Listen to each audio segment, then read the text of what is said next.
আসসালামু আলাইকুম। বছরের পর বছর যে মানুষটা ফজরে অ্যালার্ম শুনে বিছানা ছাড়তে পারেন না, ঠিক সেই মানুষটা আর্জেন্টিনার একটা ম্যাচ দেখার জন্য রাত ৩টা পর্যন্ত জেগে থাকেন। যে যুবকটা নিজের পকেটের টাকা গরিবকে দেওয়ার জন্য দুবার ভাবেন, ঠিক সেই যুবকটাই হাজার হাজার টাকা খরচ করে আর্জেন্টিনা কিংবা ব্রাজিলের মতো দেশের পতাকা বানাচ্ছেন। কিন্তু এর পেছনে লুকিয়ে থাকা আসল সাইকোলজিটা কি আপনি জানেন? কিন্তু ঠিক এই সময়ে ইন্টারনেটে এক শ্রেণীর ইসলামিক বক্তা এবং সুশীল সমাজ বলতে শুরু করছে, আপনারা অমুসলিমদের কৃষ্টি কালচার গ্রহণ করেছেন, তাই আপনাদের হাসর নাসর তাদের সাথেই হবে। এ কথাটি কিন্তু বাস্তবসম্মত, কিন্তু এখানে একটি গভীর প্রশ্ন লুকিয়ে আছে। প্রশ্ন হলো, এই বিতর্কটি শুধু কেন বিশ্বকাপের সময়ে আসে? কেন অন্য সময় আমরা নিশ্চুপ থাকি? আর সত্যি কি আমরা এই বিশাল গ্লোবাল কালচারাল ওয়েব বা সংস্কৃতির জোয়ারকে শুধুমাত্র ফতোয়া দিয়ে কিংবা রাগ দেখিয়ে প্রতিহত করতে পারবো, নাকি আমাদের স্ট্র্যাটেজিতেই বড় ধরনের কোনো ত্রুটি রয়েছে? আজ আমরা কোনো আবেগ দিয়ে নয়, লজিক এবং সাইকোলজি দিয়ে পুরো বিষয়টির গভীরে নিয়ে যাব।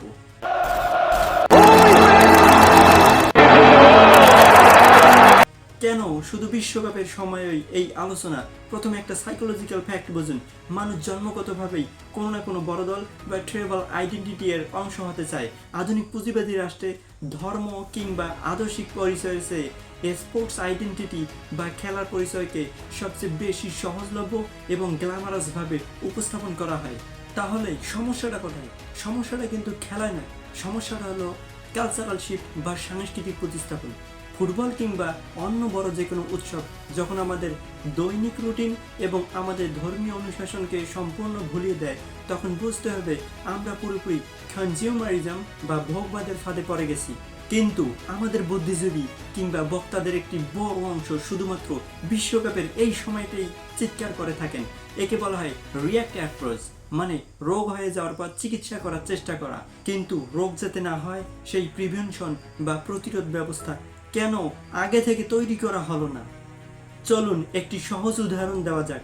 ভাবুন একটি উর্বর ফসলের মাঠের কথা, যেখানে আপনি অনেক কষ্ট করে দামি ফসল বুনেছেন, কিন্তু সেই ফসলের চারিদিকে যদি কোনো বেড়া কিংবা সীমানা দেওয়া না থাকে, তাহলে রাস্তা দিয়ে হেঁটে যাওয়া আপনি গরুকে কি দোষ দিতে পারবেন যদি আপনার সে ফসল খেয়ে ফেলে?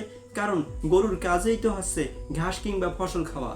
ঠিক একইভাবে আমাদের সমাজ, আমাদের পরিবার, আমাদের তরুণ প্রজন্ম হলো সেই ফসলের মাঠ, আর আমাদের নিজস্ব কৃষ্টি কালচার এবং ইসলামিক মূল্যবোধ হলো সেই ফসল।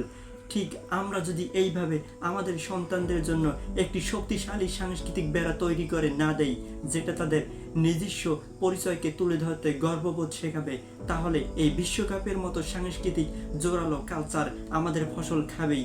এতে অবাক হওয়ার কিছু নেই। তাহলে এখন উপায় কি? শুধু ফতোয়া দিয়ে কিংবা গালিগালাজ করে এই গ্লোবাল সিস্টেমকে থামানো অসম্ভব। আমাদের দরকার একটি প্রোঅ্যাক্টিভ প্ল্যান বা দূরদর্শী পরিকল্পনা। মুসলিম তরুণদের নিজস্ব পরিচয় নিয়ে গর্ব করতে শেখানো এবং তাদের অবচেতন মনকে পশ্চিমে অন্ধ অনুকরণ থেকে ফিরিয়ে আনার জন্য একটি শক্তিশালী বেড়া তৈরি করতে হবে। মুসলিম হিরোদের অবিশ্বাস্য গল্প, যা হলিউড বলিউডের চেয়েও থ্রিলিং। আমাদের তরুণেরা যখন স্পাইডারম্যান, আয়রন ম্যানের মতো কল্পকাহিনী হিরোদের নিয়ে মেতে থাকেন, তখন তাদের সামনে আমাদের এই বাস্তব সুপার হিরোদের গল্প তুলে ধরা দরকার। সুলতান সালাউদ্দিন আইয়ুবী, যিনি ক্রুসেডারদের হাত থেকে জেরুজালেমকে মুক্ত করেছিলেন, যার যুদ্ধ কৌশল ছিল যেমন বীরত্বপূর্ণ এবং তার ক্ষমা ও মানসিকতা আজও পশ্চিমা ইতিহাসবিদরা স্বীকার করতে বাধ্য হন। সুলতান মোহাম্মদ আল ফাতিহ মাত্র 21 বছর বয়সে রোমান সাম্রাজ্যের দুর্ভিদ্ধ রাজধানী বর্তমান ইস্তাম্বুল জয় করেছিলেন, যিনি জাহাজগুলোকে পানির উপর দিয়ে নয়, বরং সেগুলো পাথরের উপর দিয়ে টেনে রাতে সেই শহরে নেমে দিয়েছিলেন।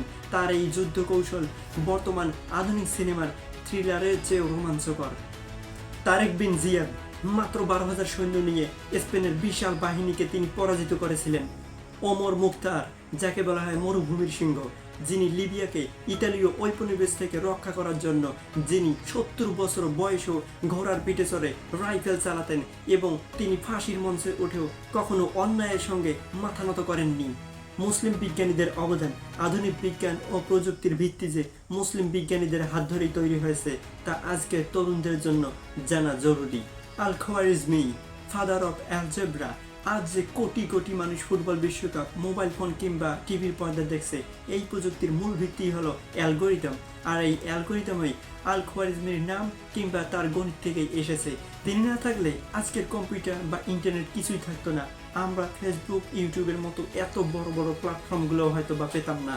ইবনে আল হাইথাম, যিনি আলোক বিজ্ঞানের জনক, যিনি আবিষ্কার করেন পিনহোল ক্যামেরা, আজকের দিনে যে ক্যামেরার মূল থিওরি, তার অপটিক্স তার হাত ধরেই এসেছে।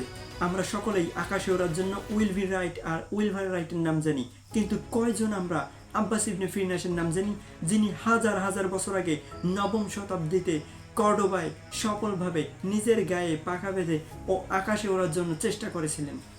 ইবনে সিনা, আধুনিক চিকিৎসা বিজ্ঞানের জনক, তার লেখা আল কানুন ভিত্তিক বইটিকে ইউরোপের বিশ্ববিদ্যালয়গুলোতে প্রায় 700 বছর প্রধান পাঠ্যপুস্তকে অন্তর্ভুক্ত করা হয়। মুসলিম তরুণদের জন্য সুস্থ বিনোদন শুধু বারণ করলেই হবে না, মুসলিম তরুণদের স্ক্রিন টাইমকে পজিটিভ দিকে ডাইভার্ট করে কিছু বিকল্প ব্যবস্থা গ্রহণ করা যেতে পারে। ঐতিহাসিক ডকুমেন্টারি সিরিজ ও শিক্ষণীয় ড্রামাগুলো পশ্চিমা নোংরা সংস্কৃতির চমৎকার বিকল্প হতে পারে। এছাড়া ইসলামিক পডকাস্ট, যেগুলো দেখলে জ্ঞানের পরিধি বৃদ্ধি পাবে। এছাড়া বই পড়ার প্রতি বেশি আগ্রহ যোগাতে হবে। শারীরিক কসরত ও স্কিল ডেভেলপমেন্ট করা, ফুটবল টুর্নামেন্টের উন্মাদনায় সেফ দর্শক হয়ে না থেকে নিজের বডি ফিটনেস এবং মার্শাল আর্ট, সুইমিং কিংবা আধুনিক কোডিং, এআই কিংবা কন্টেন্ট ক্রিয়েশনের মতো গুরুত্বপূর্ণ স্কিল ডেভেলপমেন্ট করা। পারিবারিক সচেতনতা, পরিবারে যদি পশ্চিমা কৃষ্টি কালচারের অন্ধ অনুকরণকে আভিজাত্যের প্রতীক মনে করা হয়, তবে সন্তান বড় হয়ে ফিফা বিশ্বকাপের মতো বড় বড় আসরে নিজের ধর্মকর্মকে বিসর্জন দেবে, এটাই স্বাভাবিক। তাই পরিবারকেই সর্বপ্রথম সচেতন হতে হবে।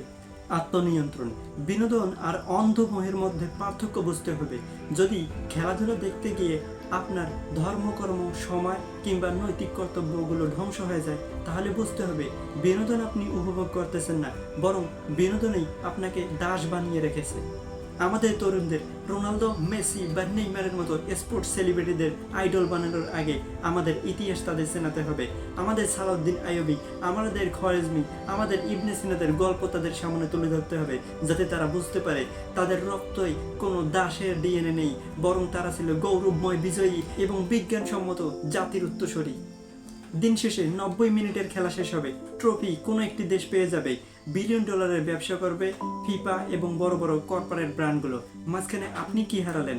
আপনার মূল্যবান সবাই, আপনার নৈতিক মূল্যবোধ, আপনার রাজ জায়গা ইবাদত এবং আপনার নিজস্ব কৃষ্টি কালচার। এই ফসল আপনার নিজেরই, তাই বেড়া দেওয়ার দায়িত্ব সম্পূর্ণ একান্তই আপনার। এই বিষয়ে আপনি কি ভাবছেন? আপনার মতামত কি?